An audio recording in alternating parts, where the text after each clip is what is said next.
अस्सलाम वालेकुम दोस्तों, उम्मीद करती हूँ आप सब लोग खैरियत से होंगे और मैं भी बिल्कुल ठीक हूँ। हम लोग अफ़गान मुहाजिरीन के हवाले से बात कर रहे थे क्योंकि अफ़गान मुहाजिरीन का इशू सिर्फ पाकिस्तान का इशू नहीं है, बल्कि ये आलमी सतह पर बढ़ता हुआ इशू है जिसको डिस्कस ना किया गया तो बहुत देर हो जाएगी। कुछ दिनों से हम इस पर रिसर्च भी कर रहे हैं, इस पर काम भी कर रहे हैं, इस पर बातचीत भी हो रही है कि पाकिस्तान में अफ़गान मुहाजिरीन की तादाद अब भी बहुत ज़्यादा है। ये वो अफ़गान मुहाजिरीन हैं जो अफ़गान में जब जंग हुई थी तो ये हिजरत कर गए थे और फिर इनकी जो खासी बड़ी तादाद है वो इस वक्त पाकिस्तान के अंदर मौजूद है। दूसरी जानिब ईरान में भी इसकी बड़ी तादाद मौजूद है, जबकि इसमें बेशतर अफ़गानी वो भी हैं जो दीगर ममालिक में जाना पसंद भी करें, ख्वाहिशमंद भी हैं, जबकि ये बेसिकली बिखरे हुए हैं और मुख्तलिफ़ कैंप्स में पनाह गज़ीन भी हैं। लेकिन अब इनका जो फ्यूचर है वो ज़रूरी तो नहीं कि पाकिस्तान में ही हो या ज़रूरी तो नहीं कि ईरान में ही हो। ज़ाहिरी सी बात है कि अब एक ज़िम्मेदारी का मुज़ाहिरा करते हुए उन्हें एक ठिकाने तो लगाना पड़ेगा ही। अब कहा जा रहा है कि जी अफ़गानिस्तान में रोज़गार के मौक़े कम हैं, अफ़गानिस्तान में की मईशत इतनी स्ट्रॉन्ग नहीं है, या फिर अफ़गानिस्तान में मसाइल इतने हैं कि वहाँ से लोगों को माइग्रेट करना पड़ रहा है। लोगों को जो वीज़े हैं उनके इजरा के लिए कोशिशें की जा रही हैं। तालिबान हुकूमत इस पर भी जो है वो फोकस कर रही है कि दीगर मुल्कों से बातचीत हो। लेकिन सबसे बड़ा जो सवाल है, आलमी सतह पर क्यों खामोशी है? पाकिस्तान में तो चलें, इस पर डेडलाइंस दी जा रही हैं, अफ़गान मुहाजिरीन को मुल्क बदर करने का भी कहा जा रहा है, लेकिन अगर बात करें आलमी सतह पर तो आलमी सतह पर खामोशी जो है वो अख्तियार की गई है कि उनके हवाले से क्या किया जाए। कोई इक़दामात नहीं है फ़िलहाल तो जी।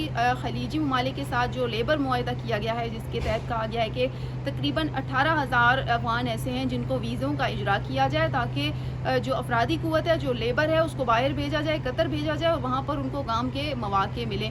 तो 18,000 ऐसे लोग हैं जिनको कतर में काम करने के लिए वीज़ों का इजरा किया जा रहा है और इस हवाले से काम भी किया जा रहा है ताकि वहाँ पर उनके काम के मौक़े हों, क्योंकि अब ये बहुत ज़रूरी हो गया है कि उनके जो इनखला के लिए तैयारियां की जाएं।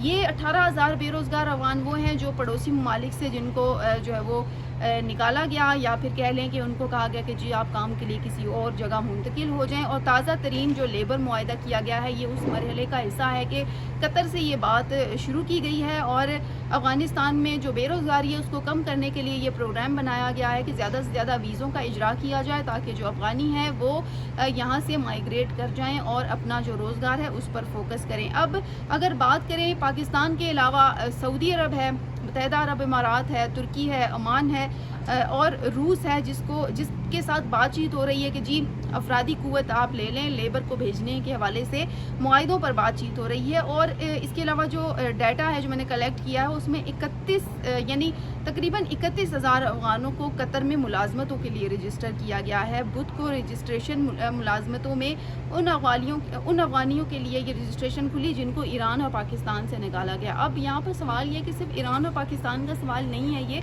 ये दीगर मुल्कों का भी बहुत बड़ा मसला है। लेकिन चले बात यहाँ से शुरू हुई है। पाकिस्तान ने तो बहुत अच्छा इक़दाम दिया है कि अगर इनको डेडलाइन दी गई है और इस साल ईरान और पाकिस्तान से कम 20 लाख अफ़गान निकले हैं और इसमें गैर कानूनी तौर पर जो मुकीम अफ़गानी थे उनकी भी खासी तादाद थी और उनके लिए ईरान और पाकिस्तान ने जो है वो अलग अलग मुहिम चलाई ताकि इनको जो है वो जल्द अज जल्द यहाँ से भेजा जाए बाहर या मुल्क बदल किया जाए। पाकिस्तान ने पहले मरहले में तो डेडलाइंस दी हैं ताकि वो चले जाएं। पाकिस्तान ने तो इनको जो शनाख्ती कार्ड थे उनका भी इजरा कर दिया गया, लेकिन अब पाकिस्तान ने कहा है कि अगर नहीं जाते तो फिर मुल्क बदल कर दिया जाएगा। इसके अलावा पनाहगज़ीन सर्टिफिकेट रखने वाले अफराद जो है वो काबुल, कंधार, हरात और नंगरहार में रजिस्ट्रेशन में आ सकते हैं, क्योंकि यहाँ पर ये मरकज़ कायम किए गए थे कि जो कतर जाएंगे वीज़ों के लिए उनके लिए यहाँ इन इलाकों में जो है वो मराकज़ कायम किए गए थे, वहाँ पर वो अपनी रजिस्ट्रेशन करवा सकते हैं ताकि कतर में काम करने का उन्हें मौका मिल सके, जो कि जी बड़ा एक अच्छा मौका, इसको नादिर मौका भी कह सकते हैं। और इसके अलावा वजारत मेहनत के जो तर्जुमान हैं उन्होंने कहा है, जिनका नाम समीउल्लाह इब्राहिमी है, उन्होंने कहा है कि वर्क वीज़ों से मुतल्लिक जो है वो बातचीत हो रही है और 22 मुख्तलिफ शोबे हैं जिनके हवाले से बात की गई है कि उनसे मुतल्लिक वीज़ों का इजरा किया जाए और दस्तियाब 18,000 वीज़े उन बेरोज़गार अफ़गानों को हैं जो कि واپس آئے ہیں. اسی طرح ایران سے جو آنے والے جو احمدی ہیں، پویان احمدی ان کا نام ہے، انہوں نے کہا ہے کہ طالبان حکومت دوسرے ملکوں سے بھی بات کرے اس حوالے سے. یعنی انہوں نے سجیشن دی ہے کہ ان کو دوسرے ملکوں سے بھی بات کرنی چاہیے کہ آپ لوگ بھی لیبر کو بلائیں اور زیادہ سے زیادہ اس میں انٹرسٹ شو کریں تاکہ دوسرے ممالک پر جیسا کہ خاص طور پر پاکستان ہے یا ایران ہے ان پر بوجھ کم پڑے اور دیگر ملک بھی اس میں پارٹیسپیٹ کریں تاکہ یہ ایک کنٹریبیوشن والا ماحول بن جائے. صرف پاکستان پر تو یہ چیز نہیں آتی. تو میرے خیال سے روزگار کے مواقع افغانستان میں شدید کم ہیں، جس کی وجہ سے جو دیگر ملک ہیں ان پر خاص طور پر پاکستان میں معیشت پر بوجھ پڑ رہا ہے. پاکستان کی اپنی آبادی اتنی زیادہ ہے، ان کے لیے ہی روزگار نہیں ہے. نوجوان اس وقت بے روزگار سڑکوں پر پھر رہے ہیں اپنی اپنی سی ویز لے کے، حالانکہ وہ ہائیلی ایجوکیٹڈ ہیں، انہوں نے پی ایچ ڈی اور ایم فل اور بہت بڑی بڑی ڈگریاں ان کے پاس ہیں، لیکن روزگار نہیں ہے. تو ایسے میں ہم افغانیوں کے لیے روزگار کہاں سے لائیں؟ تو دیگر ملکوں کی یہ ذمہ داری بنتی ہے کہ وہ بھی افرادی قوت کو اپنی طرف لانے کے لیے اقدامات کریں اور ان کو ایسے مواقع دیں جس میں مختلف شعبے، ضروری نہیں بہت بڑے بڑے، جب بھی ہم جاتے ہیں تو ہمیں چھوٹے چھوٹے شعبوں میں کام کرنے کا موقع ملتا ہے. اور اگر قطر نے یہ سٹیپ اٹھایا ہی ہے اور 18,000 ویزوں کا اجرا کوئی تھوڑا اجرا تو نہیں ہے، تو یہ سٹیپ دیگر ملکوں کو بھی اٹھانا چاہیے. لیکن عالمی سطح پر اس وقت ہم دیکھ رہے ہیں کہ کوئی خاص توجہ اس طرف نہیں ہے. ٹھیک ہے، پاکستان نے ایک سٹیپ لیا ہوا ہے اور ایران نے بھی اپنے ملک میں مہم چلائی کہ افغانیوں کو نکالا جائے، لیکن اس پر عالمی برادری کیوں خاموش ہے؟ اس سوال کا جواب ضرور آپ لوگ بتائیے گا کہ آیا کہ کیوں کر جو ہے وہ یہ خاموشی اختیار کی گئی ہے. کیونکہ یہ صرف کسی ایک ملک کا تو مسئلہ نہیں ہے، یہ عالمی برادری کا بہت بڑا مسئلہ ہے. اقوام متحدہ کو اس پر کھل کر بات کرنے کی ضرورت ہے. اور اگر بہت زیادہ جو ہے افراد ہیں، بہت زیادہ لیبر جو ہے وہ بے روزگار مل رہی ہے، تو اس کو ڈویژن کی ضرورت ہے کہ اس کو مختلف ملکوں میں ڈیوائڈ کر دیا جائے.